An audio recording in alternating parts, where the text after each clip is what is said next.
तो दोस्तों आज हम बात करने जा रहे हैं उन एक्टर्स के बारे में जिनकी परफॉर्मेंस इतनी जबरदस्त थी कि उनके बिना प्ले किए गए उस कैरेक्टर को इमेजिन भी नहीं किया जा सकता। एक अच्छी मूवी बनाने में सबसे जरूरी होती है स्क्रिप्ट, और एक अच्छी स्क्रिप्ट तभी तैयार होती है जब उसकी राइटिंग पावरफुल और बेस्ट होती है, और फिर उस स्क्रिप्ट में जान डालती है एक्टर्स की परफॉर्मेंस, जिसके लिए एक एक्टर अपने आप में कई तरह के फिजिकल और इमोशनल चेंजेस लाता है उस पर्टिकुलर कैरेक्टर की तरह दिखने के लिए। और ये पूरी प्रोसेस कई बार बहुत चैलेंजिंग भी होती है, जिसमें एक्टर का बिहेवियर बहुत अलग हो जाता है ताकि वह पर्टिकुलर एक्टर उस मूवी के लिए अपना 110% दे पाए और पब्लिक को उनके द्वारा प्ले किया गया कैरेक्टर एकदम रियलिस्टिक लगे। जैसे जब भी MS धोनी की बात होती है तो सबसे पहले सुशांत सिंह राजपूत ही याद आते हैं, और जब भी आप सिंघम का नाम सुनते हैं तब आपके मन में एक ही एक्टर की परफॉर्मेंस याद आती है। और ये इन एक्टर्स की मेहनत ही है कि हम सभी उस कैरेक्टर में किसी और एक्टर्स को इमेजिन भी नहीं कर पाते। इसलिए आज का ये वीडियो उन मेहनती एक्टर्स के बारे में है जिन्होंने बॉलीवुड मूवीज में अपनी जबरदस्त एक्टिंग से लोगों का दिल जीत लिया। तो दोस्तों आज हम बात करने जा रहे हैं टॉप 5 कैरेक्टर्स के जबरदस्त एक्टर्स के बारे में जिनकी परफॉर्मेंस ने पब्लिक पर जबरदस्त छाप छोड़ी। और दोस्तों ये वीडियो बेस्ड होगी एक्टर के परफॉर्मेंस और उन मूवीज के ऊपर जिनसे इन एक्टर्स को पहचान मिली। तो दोस्तों आइए जानते हैं बॉलीवुड के टॉप 5 परफेक्ट कास्ट एक्टर्स के बारे में। Number 5, Ranveer Singh as Alauddin Khilji. 2018 में रिलीज हुई एपिक फिल्म पद्मावत में यूं तो हर एक्टर ने अपनी जबरदस्त परफॉर्मेंस दी, पर सबसे ज्यादा जो परफॉर्मेंस लोगों के दिलों पर छाई वो थी रणवीर सिंह की। रणवीर ने एज अलाउद्दीन खिलजी उस रोल को जिया है, और जब भी हम पद्मावत मूवी को देखते हैं तो हमें खिलजी के कैरेक्टर के लिए रणवीर सिंह का डेडिकेशन देखने को मिलता है। फिर चाहे वह उनका लुक हो, उनके बोलने का तरीका हो, मूवी के सॉन्ग खली वली में उनका पागलपन हो, जंग के मैदान में हथियारों का इस्तेमाल हो, सत्ता को पाने के लिए लालच और क्रूरता हो, और इन द इन महारानी के एक दीदार की तड़प, हर एंगल में हमने रणवीर सिंह में उस खिलजी को पाया। और उनकी यह परफॉर्मेंस ही थी जिसने लोगों से खिलजी के लिए नफरत को कई गुना और ज्यादा बढ़ा दिया। और रणवीर ने एज खिलजी इस कैरेक्टर को जिया है, इस बात का प्रूफ हमें मूवी के सेट में देखने को मिला, जहां रणवीर सेट के लोगों से भी उसी क्रूएल्टी और पागलपन से बात करते थे। और जब शूटिंग पूरी हुई तो उन्हें खिलजी के कैरेक्टर से बाहर निकलने के लिए साइकियाट्रिस्ट तक की मदद लेनी पड़ी। कई बार तो मूवी के सेट में हैवी कस्टिंग की वजह से रणवीर बेहोश भी हुए थे।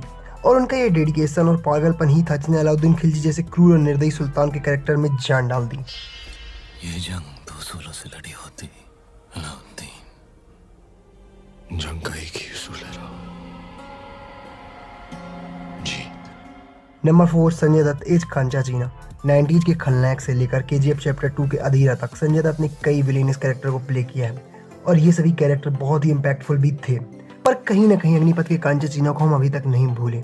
मूवी में संजय सर के डेडिकेशन ने कांचा चीना के कैरेक्टर के लिए सारी हदें पार करवा दी थी, और उन्होंने अपने सर और आईब्रोज तक के बालों को पूरी तरह सेव करवा लिया और पूरी तरह बाल्ड हो गए थे, जिससे मूवी में उनका लुक बहुत ही ज्यादा डेविल और स्कैरी दिखने लगा था, और उनकी वो स्माइल पब्लिक को डरावनी लगने लगी। यह सब उनका डेडिकेशन ही तो था। हालांकि इससे पहले 90s में आई अग्निपथ में कांचा चीना का रोल डैनी सर द्वारा प्ले किया जा चुका था, पर संजय सर के कांचा चीना प्ले करने के बाद शायद ही कोई डैनी सर के कांचा चीना को याद भी कर पाएगा। और कांचा चीना का कैरेक्टर डिस्प्ले ही था जिसने संजय सर को फिल्म इंडस्ट्री में हीरो के रूप में देखे जाने के नजरिए को ही चेंज कर दिया। और यह सब संजय सर की मेहनत और डेडिकेशन का ही नतीजा था, जिसने विलन होते हुए भी हीरो से ज्यादा इम्पैक्ट छोड़ा। अरे मैं जन्मजात भूल रखा, 15 साल से ये सोचता रहा कि बरगद का पेड़ सूख क्यों गया। अरे उस पे मैंने तेरे बाप को जो लटकाया था। नंबर 3, परेश रावल एज बाबू भैया।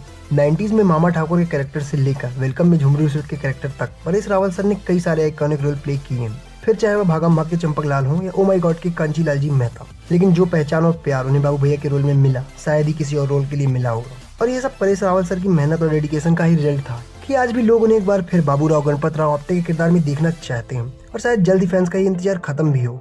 हेरा फेरी मूवी के लीड्स में अक्षय कुमार और सुनील शेट्टी के होने के बाद भी मूवी की सारी लाइमलाइट बाबू भैया ने ही चुरा ली। बाबू भैया के कैरेक्टर में परेश रावल सर की एक्टिंग, उनके बोलने का तरीका, उनके चलने का अंदाज और उनकी कॉमेडी टाइमिंग ने बाबू भैया के कैरेक्टर को एक अलग ही लेवल में पहुंचा दिया। और मेनली इस कैरेक्टर को सबसे ज्यादा इंपॉर्टेंट बनाते हैं उनके ऑल टाइम फेमस डायलॉग। वो कागज तूने चोरी किया ना। तूने चोरी किया ना। और अभी साले अच्छा तेरे को कुछ लगा वगैरह नहीं तो फिर इतना जोर से काय कुछ चिल्ला रहा है? स्टाइल है बाबू भैया, राजू का स्टाइल। ये बाबूराव का स्टाइल है। So guys, could you imagine कि बाबू भैया कैरेक्टर के साथ कोई और एक्टर जस्टिस भी कर पाता? हमें अपना ओपिनियन कमेंट में जरूर बताएं। Number 2, Sushant Singh Rajput as Dhoni. अगर हम बात कर रहे हैं परफेक्ट कास्टिंग की तो MS धोनी के कैरेक्टर के लिए सुशांत सिंह से अच्छी और बेस्ट कास्टिंग तो हो ही नहीं सकती थी, और इस चीज का अंदाजा हमें मूवी देखने के बाद ही पता चलता है। सुशांत सिंह राजपूत का MS धोनी जैसे आइकॉनिक कैरेक्टर के लिए डेडिकेशन और हार्ड वर्क ही उन्हें इस कैरेक्टर के लिए परफेक्शन दे पाया। सुशांत ने मूवी में माई जैसा दिखने और उनकी जैसी बैटिंग और कीपिंग करने के लिए अच्छी खासी ट्रेनिंग भी ली, और किरण मौर्य सर के साथ 9 महीने तक तैयारी की, और सुशांत का ये डेडिकेशन ही था जिसने माही सर को भी अपना फैन बना लिया। माही सर के iconic shot the helicopter shot को जिस परफेक्शन के साथ सुशांत ने प्ले किया उसने धोनी सर को अपनी तारीफें करवाने के लिए मजबूर कर दिया। मूवी के हर सीन में, फिर चाहे वह धोनी का स्ट्रगल हो, उनकी लव लाइफ हो या उनके वर्ल्ड कप विनिंग जर्नी हो, सुशांत ने हर एक सीन को परफेक्टली पोर्ट्रे किया और यही रीजन था कि MS धोनी के कैरेक्टर के लिए सुशांत ही बेस्ट थे। ये तीनों अब ओडीआई टीम में फिट नहीं बैठ रहे। जो धोनी को प्रमोट करता है, धोनी उसी को आज बाहर कर रहा है। We are all servants and we are all doing national duty. Number 1 Aamir Khan is Mahavir Singh Phogat. जब आपके कानों में इस लिस्ट की आवाज गई तभी आपको पता चल गया होगा कि नंबर 1 पर कौन होगा, और ये आमिर खान का परफेक्शन ही था जो उनके द्वारा प्ले किए गए फॉर्मर रेसलर महावीर सिंह फोगाट को जस्टिस दे पाया। इंडिया को गोल्ड मेडल दिलाने के लिए महावीर सिंह फोगाट की तरफ और उनकी छोरियों के बचपन का सेक्रीफाइस जैसा डेडिकेशन आमिर खान ने बखूबी दिखाया, और आमिर खान का यही डेडिकेशन था जिसने उन्हें महावीर सिंह फोगाट जैसा दिखने के लिए एक बेहतरीन बॉडी ट्रांसफॉर्मेशन करने पर मजबूर किया। आमिर खान ने इस कैरेक्टर के लिए अपना 28 kg वेट तक बढ़ाया और पहले क्लाइमैक्स सीन को शूट किया, जबकि मूवी के ओपनिंग सीन जिसमें उन्हें फिट और यंग रेसलर जैसा दिखना था उसे बाद में 6 महीने तक अपना 25 kg वेट लॉस करके शूट किया।